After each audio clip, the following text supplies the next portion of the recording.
My teenage daughter pretended to be 20 online so she could build a serious relationship with a 23-year-old man by catfishing him. This generation is completely whack. I remember being 14 and still having braces and wearing ugly blue eyeshadow to school every day. But this was before social media, so all of my friends were just as ugly as me. But on my daughter's 15th birthday, we went out to Chili's, and what she wore was shocking. Not because it was anything crazy revealing. It was just a corset top and some cargo pants. But it made me realize the pressure she had to grow up faster. She even did her makeup, and I swear my baby Annalise looked 23 years old. And as we sat down, the waiter began to flirt with her. I wasn't really paying attention because I figured she'd turn him down or just act really shy. But in the corner of my eye, I saw her batting her eyes and looking up at him with a single finger twirling her hair. Motherly rage flooded my system. I literally saw the bulge in his pants. Hey, do you guys have a birthday candle with the number 15? Because that's how old my daughter is turning today. Luckily, the guy went super red and started stammering. So I knew that he had simply been blindsided, and we even got switched to a new waiter. As for my daughter, I didn't want to ruin her birthday. So I let her change the topic and we just talked about something else. But when she woke up the next day, I asked her what the F she thought she was doing. That she could wear what she wanted, but there was no way I'd ever let her date anyone over the age of 17. She did that teenage angst thing where they pinch the bridge of their nose and roll their eyes, like it was the most original move in the book. So I grabbed her phone and unlocked it with her facial recognition. This time, something in her eyes changed. She begged me not to go through it. It was a good effort, but not good enough. Honey, I love you. And if you were a mother, you'd do the same thing. I then walked into my room and locked the door. There wasn't anything too bad. I did find what people call thirst traps on her TikTok, but her account was private and her following was mostly girls. The worrying part was her Instagram. There were bikini pictures plastered everywhere, with extremely sexual songs and angles. The most disturbing part was they were all taken on vacations that I took her on. Except I, obviously, hadn't taken any of the photos. In her texts were a bunch of guys from her high school that she was very obviously leading on. But amongst them all, one stood out. She had no mutuals with him, and in his bio was the name of a nearby university. My heart dropped. They had met a few months back, when she was 14, after she had met him in a cafe, and they texted for months before it suddenly stopped a few weeks ago. Well, first I needed to make sure that my suspicions were correct. I handed her back the phone and pretended like I was too old to have been able to find anything. I literally saw her smirk, and she even apologized for flirting with the guy yesterday. That night, I went to the guy's college. It was a pretty small campus, and it was a Saturday, so I figured that he couldn't be far. That's when I saw him, outside a frat house with Greek letters, completely topless, DJing with a bottle of beer in his hand. I walked up the stairs and tapped him on the shoulder. Excuse me, do you go here? And I guess he thought I was some undercover cop, because he immediately lifted up his hands and showed me his ID. He was 23 years old. My stomach twisted. I slapped him across the face, and because his friends were too scared to do anything, they let me drag him down the stairs by the ear like a dog without intervening. I took advantage of the shock and alcohol that was still in his system and grabbed the beer bottle, ready to knock it across his head. Yo man, what are you doing? I don't want any trouble. So you don't want any trouble, but you're cool with dating a 15-year-old girl? I saw confusion sweep across his R-worded frat boy face, one that you can't fake. Annalise? I asked. Huh? She's 20, and hot as heck. I slapped him again. Yo man, what the F? He shouted, before whipping out his big black iPhone as evidence. I read their texts. Right there, plain as day, she had told him she was a 20-year-old girl, and the second I confirmed that it was my teenage daughter, he blocked her. I drove home that night seeing red. My baby girl wanted to act as jailbait like it's cute, then she had another thing coming. This time, I didn't wait until the next day. I simply shook her awake. Mom, what? So I just met Pedro. Her eyes were immediately filled with fear, but instead of trying to defend herself, or yelling at me for being a spy, she burst into tears and wrapped her arms around me. Even through the anger, I instinctively stroked her hair. First, sat down in the bed beside her and decided that even she deserves to be listened to. But what she said next just angered me even more. Mom, I met up with him, but he didn't show up. And his friend, she was then interrupted by bursting into tears again. I thought he was a good person, Mom. I'm sorry. It didn't take long to piece together what she was saying. Someone had stolen my daughter's innocence and I was going to make them pay. I circled the university pool area the following evening, keeping a safe distance while recording the friend, Marcus's predatory routine through my phone's zoom lens. He leaned in close to a petite blonde girl who couldn't have been more than 18, whispering something that made her giggle nervously, her cheeks flushing. His hand slid from her back to her waist with practiced ease, pulling her closer as if testing boundaries. I zoomed in, capturing every moment of his calculated manipulation, my blood boiling as I recognized the same tactics Annalise had described. The blonde's friend approached, looking concerned, and Marcus immediately switched his demeanor like flipping a switch, stepping back slightly and adopting a casual, almost brotherly stance. The performance was Oscar-worthy. As soon as the friend wandered back to the snack table, he was right back at it, this time offering the girl another drink from a silver flask he pulled from his pocket. My stomach churned violently as I watched him add something to her cup when she glanced away at a commotion by the diving board. This was the exact playbook he'd used on Annalise. I'd seen enough. I pocketed my phone and marched toward them, channeling every ounce of maternal fury in my 5'6" frame. Just as I approached, a burly fraternity brother with a crew cut stepped directly into my path, his muscled arms crossed over his chest. Hey, you don't look like a student, he said, eyeing my mom jeans and sensible shoes with suspicion. Who are you with? I hadn't planned for this obstacle. I'm looking for my nephew, Pedro Martinez, I improvised, forcing a casual smile. He told me to meet him out here. The guy's eyes narrowed skeptically. Pedro Alvarez? He's inside. Great, thanks, I said brightly, attempting to step around him, but he shifted to block me again, his movement fluid despite his size. Actually, why don't I take you to him? He gripped my arm firmly, not enough to hurt, but enough to make it clear I wasn't getting past him alone. I glanced back at Marcus, who was now leading the blonde girl toward a side door of the house, his hand possessively on the small of her back. My window of opportunity was closing fast. Fine, I conceded, allowing myself to be escorted back inside the crowded, beer-soaked house. The frat brother guided me through rooms packed with dancing students, his hand still firmly on my arm. When we reached the kitchen, Pedro was nowhere to be seen among the beer pong players and couples making out against the refrigerator. Looks like he stepped out, the guy said, his tone making it clear he knew I'd invented the connection. Maybe you should come back another time. I nodded, feigning defeat,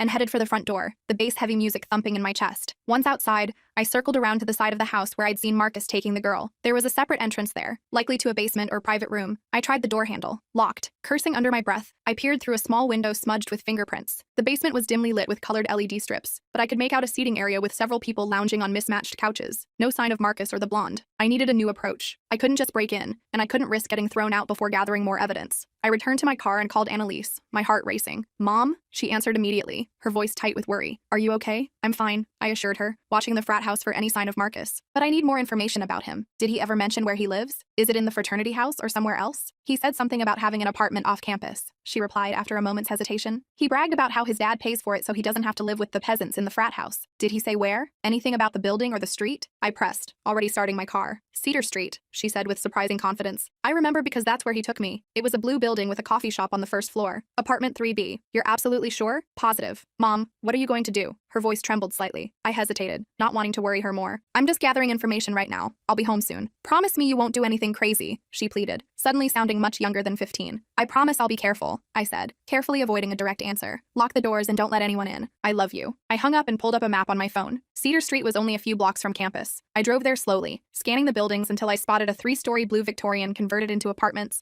with a darkened coffee shop on the ground floor. I parked across the street and waited, watching the entrance, the car's heater barely cutting through the evening chill. My plan was simple. Confront Marcus directly, record the conversation, and get him to admit what he'd done to Annalise and other girls. It wasn't foolproof, but it was all I had. Around midnight, a group of people approached the building, laughing loudly and passing a bottle between them. Through my car window, I recognized Marcus's athletic build among them, his arm wrapped possessively around the blonde girl from the pool. She was stumbling slightly, leaning against him for support, her movements uncoordinated in a way that seemed more than just hammered. 3 other guys followed them, their raucous laughter echoing in the quiet street. My heart raced with renewed anger. This wasn't just about Annalise anymore. That girl was in danger right now. I got out of my car and crossed the street, approaching the group as they reached the building entrance. Marcus, right? I called out, my voice steady despite my racing pulse. He turned, confusion crossing his face as he tried to place me in the dim streetlight. Do I know you? No, but I know you, I replied, stepping closer until I could smell the whiskey on his breath. I'm Annalise's mother. His expression shifted from confusion to recognition to fear in quick succession. The blonde girl looked up at him through unfocused eyes. Who's Annalise? She mumbled, her words slurring together. Nobody, Marcus said quickly, then turned to his friends. Guys, take Brittany upstairs. I'll handle this. One of the other men took the blonde's arm, but I stepped forward, blocking their path. Brittany, do you know these men? I asked her directly, trying to make eye contact. She blinked slowly, swaying slightly. Marcus is in my psych class. We're having an after party. She's fine, Marcus snapped, irritation flashing in his eyes. Just had a few drinks. Mind your own business. Like you minded your own business when you drugged my 15-year-old daughter? I kept my voice low but intense, watching his friends' reactions. His friends exchanged uncomfortable glances. Yo, Marcus, what's she talking about? One of them asked. A tall guy with a baseball cap pulled low over his eyes. She's crazy, Marcus insisted, his casual demeanor slipping. I don't know any 15-year-olds. I pulled out my phone and showed them the screenshot I'd taken from Pedro's Instagram, a photo of Marcus with his arm around Annalise at what looked like a campus cafe. This is my daughter. She's 15. You gave her a drugged drink and tried to assault her 2 weeks ago. The atmosphere changed instantly. One of Marcus's friends let go of Brittany's arm and stepped back, his expression troubled. Dude, is that true? He asked Marcus, who was now visibly sweating despite the cool night air. Of course not, Marcus sputtered,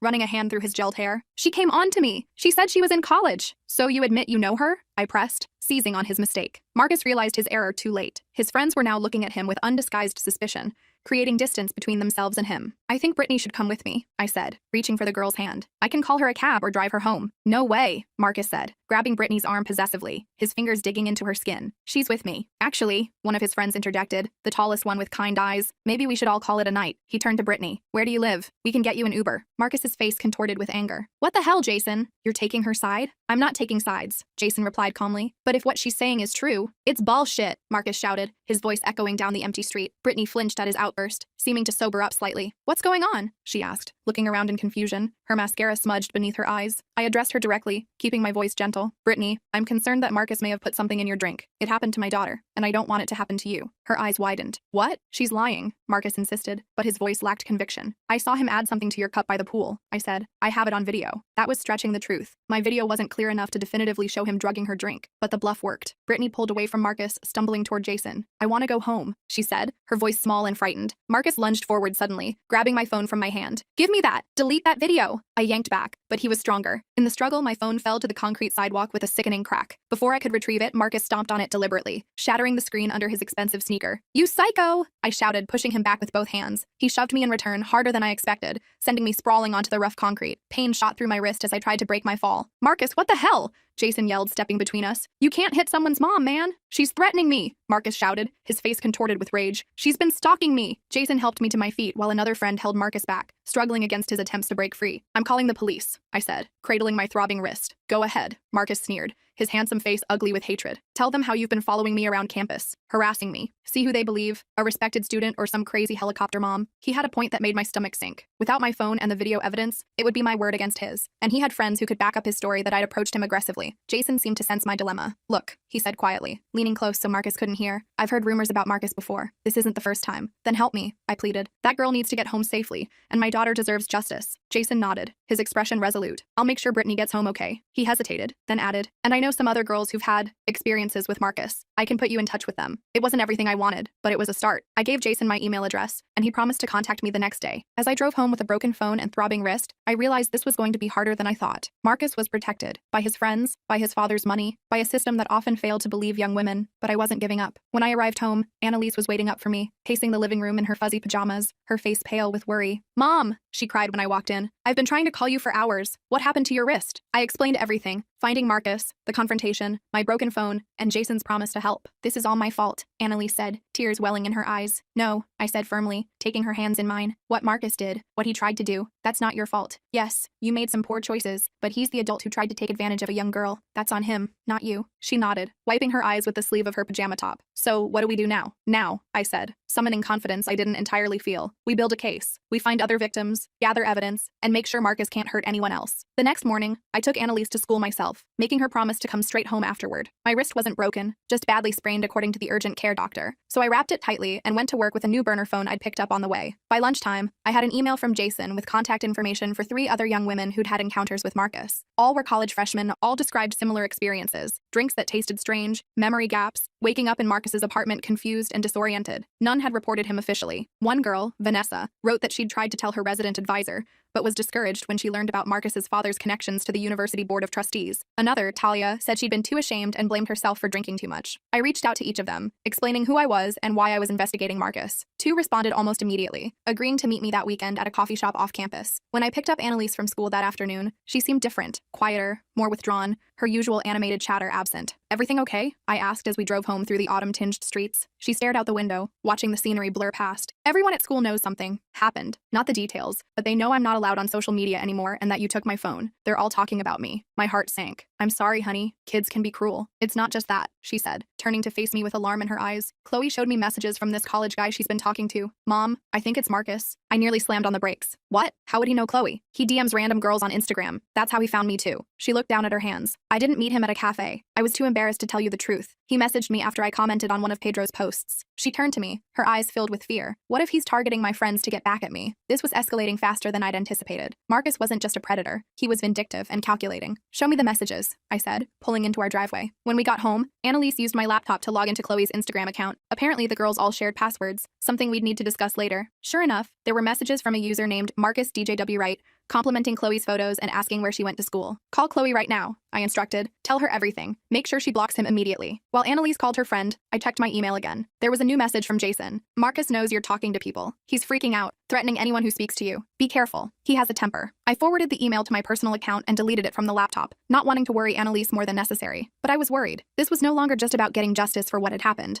It was about protecting Annalise and her friends from further harm. The next day, I met Vanessa and Talia at the coffee shop as planned. Both were barely older than Annalise, young women just starting their college experience, already traumatized by someone who should have been their peer. I never reported it because I was drinking underage, Vanessa explained, her hands wrapped tightly around her mug of chai latte. And I willingly went to his apartment. I thought no one would believe me. Same, Talia nodded, tucking a strand of dark hair behind her ear. Plus, everyone knows his dad is on the board of trustees. Marcus always brags about how he can get away with anything. Not anymore, I said firmly. Together, our stories are stronger. Would you be willing to make official statements if it came to that? They exchanged nervous glances. I don't know, Vanessa said, her voice barely above a whisper. What if he retaliates? He knows where I live. We're in the same dorm building. And what about our parents? Talia added. Mine would call me if they found out I was at a frat party. I understood their fears all too well. These were the same reasons so many young women never reported their assaults. The same reasons predators like Marcus continue to operate with impunity. What if we could prove a pattern? I suggested. If we find enough women willing to share their experiences, even anonymously at first, it would be harder to dismiss. They seemed unconvinced, but agreed to think about it and to put me in touch with others they knew who might have had similar experiences with Marcus. As I was leaving the coffee shop, my phone buzzed with a text from an unknown number. Back off or your daughter's private photos go public. You have 24 hours. My blood ran cold. The private photos could only be the ones Annalise had taken for Pedro, the ones stored in her hidden photo vault that I'd glimpsed on her phone. Somehow Marcus had accessed them. I called Annalise immediately. Mom? She answered, sounding groggy. She'd been napping after an emotionally exhausting few days. Annalise, did you ever send those photos from your hidden folder to Pedro or anyone else? What? No, she exclaimed, suddenly alert. I mean, I sent a couple to Pedro, but not the worst ones. Why? Which device did you use to take those photos? Your current phone or an older one? My old phone mostly, but they should have transferred when I got the new one. Why are you asking this? The pieces clicked into place. Where is your old phone now? I don't know. Probably in my desk drawer somewhere. I haven't used it since I got the new one for Christmas. Find it, now, and don't turn it on. I raced home, my mind spinning with possibilities. If Marcus had somehow gotten access to Annalise's old phone, or if Pedro had shared the photos she'd sent him, we were dealing with a whole new level of threat. When I arrived, Annalise was tearing apart her room looking for the old phone, clothes and books scattered across the floor. I can't find it, she said, panic evident in her voice.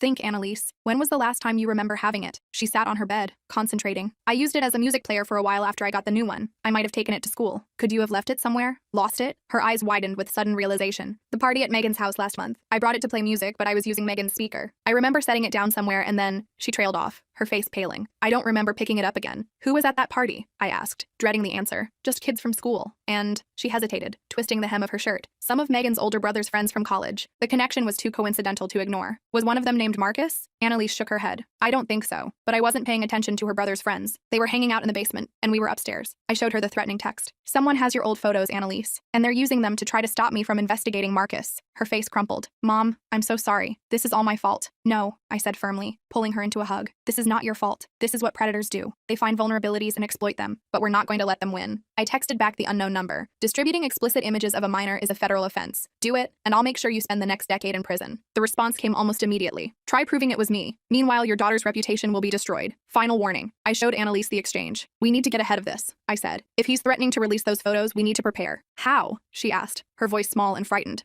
First, we tell your school counselor what's happening, not about the photos specifically, but that you're being harassed and threatened by an older man. Second, we contact the police about the threats. The police? Annalise looked terrified. But what if they see the photos? They deal with cases like this all the time, I assured her, with more confidence than I felt. Their job is to protect you, not judge you. Before we could discuss further, my phone received another text from the unknown number, this time with an image attached. I opened it cautiously. It was a screenshot of an Instagram direct message to one of Annalise's friends, with one of her private photos attached. The message hadn't been sent yet. It was poised, finger hovering over the send button in the screenshot. Last chance, the accompanying text read. Meet me tonight at 8 p.m. at the campus coffee shop. Come alone or the photos go out to everyone on your daughter's friend list. I showed Annalise the message, watching her face crumple in horror. Mom, you can't go, she pleaded, grabbing my arm. It's obviously a trap. She was right, of course. Meeting an angry, cornered predator alone at night was dangerous. But the alternative, having those photos distributed to Annalise's entire social circle, was unthinkable. I have to, I said, my mind already racing through possible scenarios. But I'm not going in blind. I called Jason, explaining the situation without mentioning the photos specifically. Marcus is threatening my daughter, I said. He wants me to meet him tonight at the campus coffee shop. Don't go. Jason warned, his voice tense. He's been drinking all day, talking crazy. Some of the guys are worried about him. I don't have a choice, I replied, hearing the determination in my own voice. But I could use some backup. Jason hesitated. I don't want to get involved directly, but I'll be nearby, and I'll call campus security if anything happens. It wasn't ideal, but it was better than nothing. Next, I called Vanessa and Talia,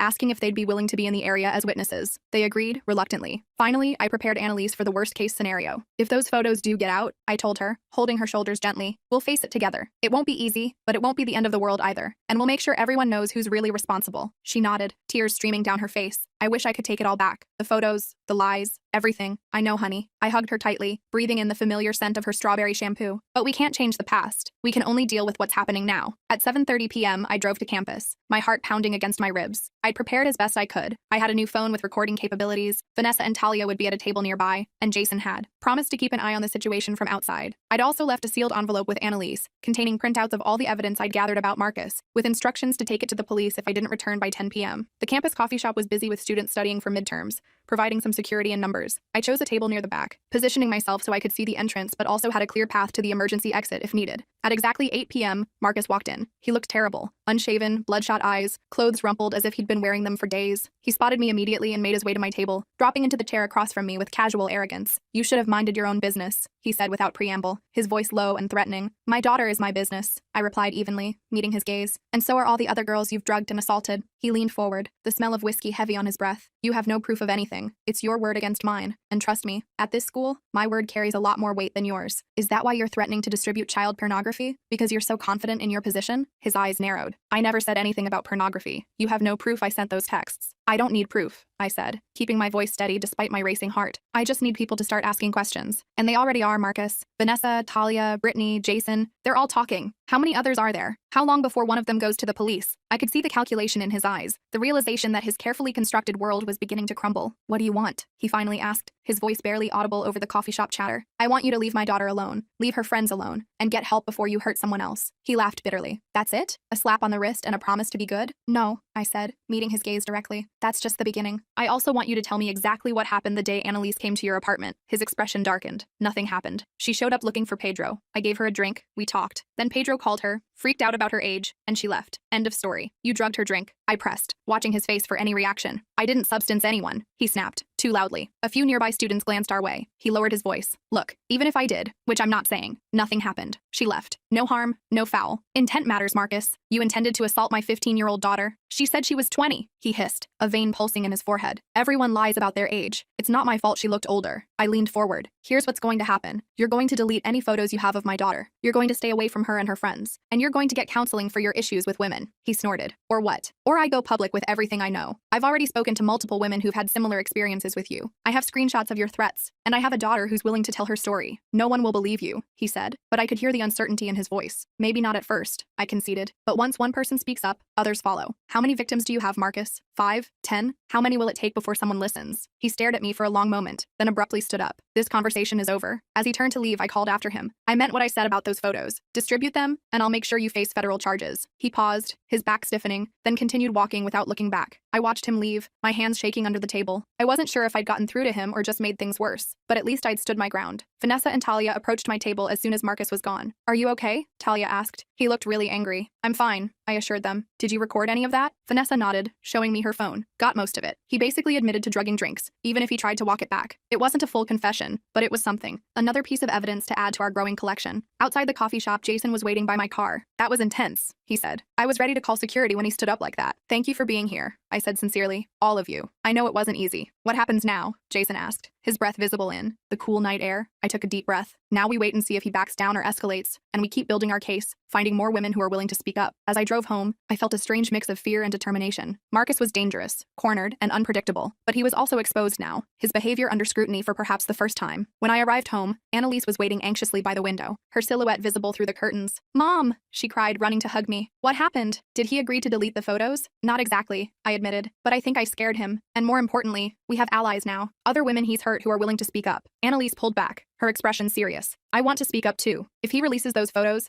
I don't want to hide in shame. I want everyone to know what he tried to do to me. I felt a surge of pride through my worry. My daughter was finding her strength, her voice. Are you sure? I asked. Once we go public, there's no going back. She nodded firmly. I'm sure. I don't want him to hurt anyone else. That night, as Annalise slept, I sat at my computer drafting an email to the university's Title IX coordinator, the dean of students, and the campus police. I attached statements from Vanessa and Talia, screenshots of Marcus's threatening texts, and a detailed account of what had happened to Annalise. Before I could send it, my phone buzzed with a text from Jason. Marcus just got arrested for DUI, crashed his car into a campus security vehicle. No one hurt, but he's in custody. It wasn't the justice we were seeking, but it was a start, and it bought us time to build our case properly. I closed my laptop and went to check on Annalise. She was sleeping peacefully for the first time in days, her face relaxed and young-looking without makeup. Tomorrow would bring new challenges, but for tonight at least, she was safe. And I was one step closer to making sure Marcus Wright never hurt another young woman again.